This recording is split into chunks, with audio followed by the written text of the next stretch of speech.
There is new hope for you to snag a direct flight somewhere overseas from KCI. City leaders have a plan to persuade airlines to book a spot here. 41 Action News reporter Cynthia Newsom is live at KCI and what could start if things work out. Cynthia. Yeah, next month, airport executives from Kansas City will be in Europe. They are meeting with airline executives, trying to convince them to bring an international flight here to KCI.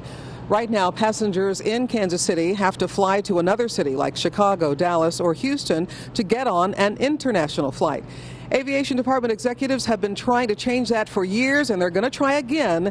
This time, they believe the climate is ripe to convince an airline to offer an international flight at KCI.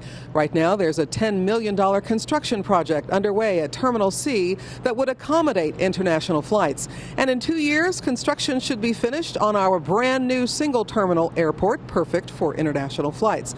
And there's another change taking place in aviation right now that means Kansas City has a better shot at getting an international flight this spring, long before we get a new airport. Airplanes flying transatlantic are actually getting smaller and having longer range, which means we don't need to fill up a 747 with 400 passengers anymore. An airline could profitably operate a 220, 250 seat aircraft on a long stage length flight like us.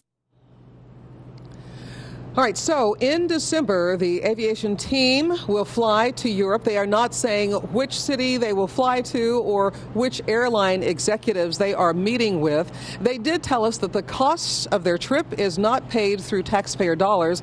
It is paid from fees here at KCI. Now, it could be weeks or even months before we find out if the airline they are meeting with decides if it's worth the risk to bring an international flight to KCI. Cynthia Newsom, 41 Action News.